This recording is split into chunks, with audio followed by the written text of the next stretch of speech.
은퇴하고 나서 하는 투자는요, 젊을 때랑은 완전히 다른 게임입니다. 오늘 이 시간에는 시니어 투자자분들이 평생 마르지 않는 자산을 만들 수 있는 아주 똑똑한 방법, 바로 바벨 전략에 대해 제대로 한번 파헤쳐 보겠습니다.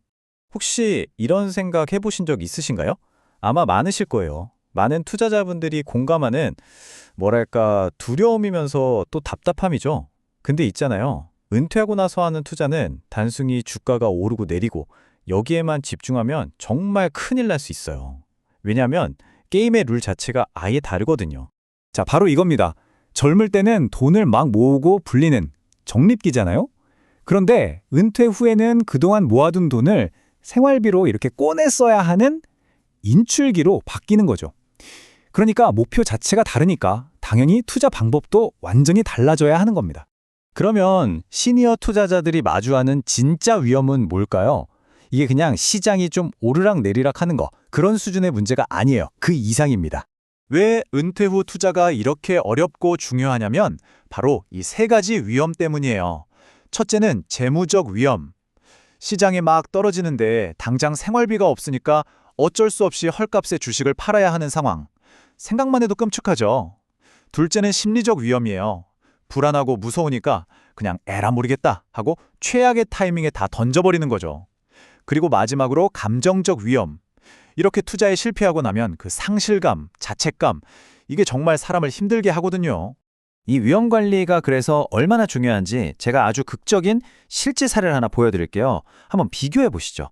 와, 이거 보세요. 정말 충격적이지 않나요? 이게 어떤 경우냐면 2000년 바로 그 닷컴 버블 터지기 직전에 10억 원을 전부 주식에 넣고 은퇴한 분의 포트폴리오예요.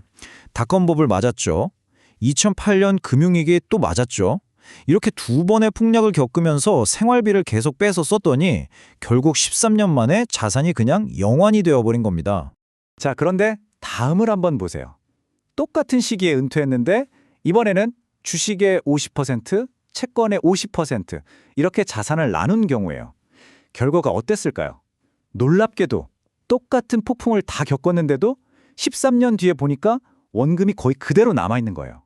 와, 진짜 딱 하나, 이 결정 하나가 이렇게 엄청난 차이를 만든 겁니다. 이게 바로 자산 배분의 힘이죠. 그리고 여기서 아주 중요한 원칙이 하나 나옵니다. 바로 4% 룰이라는 건데요. 이게 뭐냐면 내가 가진 전체 금융 자산에서 매년 4% 안쪽으로만 뺏었으면 이론상으로는 평생 돈이 마르지 않게 할 수 있다는 그런 원칙이에요. 아주 유명한 규칙이죠. 자, 그럼 슬슬 궁금해지죠. 지금까지 말한 이런 문제들, 그러니까 위험은 확 줄이면서 생활비는 안정적으로 빼쓰고 그러면서도 장기적인 성장은 또 놓치지 않는 그런 기가 막힌 방법은 없을까요? 있습니다. 그 해답이 바로 오늘 우리가 이야기할 바벨 전략입니다. 바벨 전략, 이름이 좀 특이하죠? 헬스장에서 드는 그 역기, 바벨을 떠올리시면 이해가 아주 쉬워요. 역기가 양쪽에 무거운 줄을 달아서 균형을 잡잖아요? 똑같습니다. 우리 자산도 양극단에 나눠서 균형을 잡는 거예요. 한쪽 끝에는 진짜 안전한 자산을 두고요. 다른 한쪽 끝에는 성장 가능성이 높은, 좀 위험하지만 수익을 기대할 수 있는 자산을 두는 거죠. 자, 그럼 이 바벨의 양쪽 끝을 구체적으로 뭘로 채워야 하는지 한번 자세히 들여다볼까요? 이 표를 보시면 바벨 전략의 핵심이 한눈에 딱 들어옵니다. 보세요. 왼쪽의 안전자산은 배가 흔들리지 않게 잡아주는 닷 같은 역할이고요. 오른쪽의 위험자산은 앞으로 나아가게 하는 엔진 같은 역할이에요. 여기서 특히 중요한 게 뭐냐면 수익의 종류가 다르다는 거예요. 안전자산은 시장이 좋든 나쁘든 상관없이 무조건 플러스 수익을 내는 절대 수익을 목표로 하고요. 위험자산은 시장이 성장할 때 같이 따라서 성장하는 상대 수익을 목표로 한다는 거죠. 이 개념이 아주 중요합니다. 먼저 안전자산, 우리를 지켜주는 금융 방패부터 볼게요. 여기서 제일 중요한 건 뭐냐면요. 앞으로 내가 살아갈 2년에서 3년치 생활비를 바로 여기에 딱 마련해 두는 거예요. 이게 바벨 전략의 시작이고 가장 핵심입니다.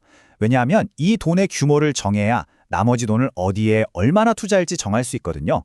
이렇게 해두면 주식시장이 막 반토막이 나도 나는 당장 쓸 돈이 있으니까 괜찮아. 이런 심리적 안정감을 가질 수 있어요. 그럼 헐값에 주식을 팔 이유가 없어지죠. 시장이 어떻든 간에 꾸준히 플러스를 내는 바로 절대 수익을 추구하는 게 이쪽의 목표입니다. 자, 그럼 반대쪽 끝. 우리 자산의 성장 엔진인 위험 자산을 볼까요? 이 돈의 가장 큰 임무는 딱 하나예요. 바로 인플레이션을 이기는 겁니다. 가만히 있으면 내 돈의 가치가 계속 떨어지잖아요. 그걸 막아주는 거죠. 그래서 이쪽은 단기적으로 좀 오르고 내리는 거에 막 불안해할 필요가 없어요. 길게 보고 시장 전체가 성장하는 흐름에 올라타는 상대 수익을 노리는 겁니다. 전 세계의 훌륭한 기업들이 열심히 일해서 만들어내는 그 성장의 열매를 함께 따먹는 게 목표라고 할 수 있겠네요. 장기 투자의 힘이 얼마나 대단한지 이 숫자를 한번 보세요. 1464배. 이게 뭐냐면 90년대에 어떤 유명한 영화에 나왔던 IT 기업이 있거든요. 그 회사 주식이 30년 만에 이렇게 오른 거예요. 어마어마하죠.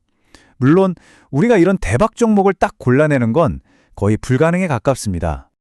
그래서 우리에게 필요한 게 바로 ETF라는 겁니다. ETF가 뭐냐면요. 우리가 어떤 기업이 좋을까 이렇게 하나하나 고민할 필요 없이 시장에 있는 좋은 기업들을 한꺼번에 묶어서 담아놓은 주식 종합 선물 세트 같은 거예요. 아주 쉽죠?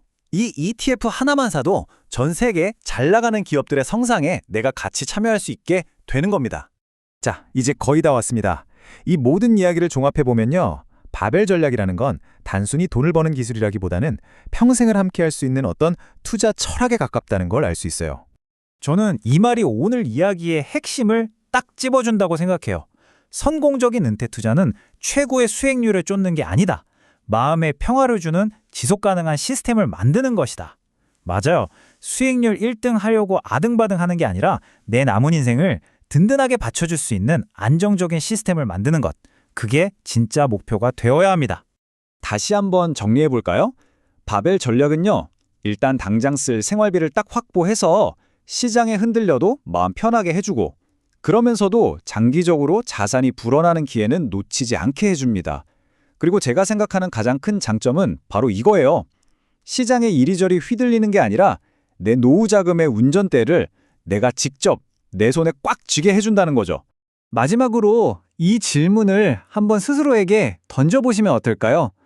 내 포트폴리오는 앞으로 남은 내 평생을 정말 지켜줄 수 있게 만들어졌는가?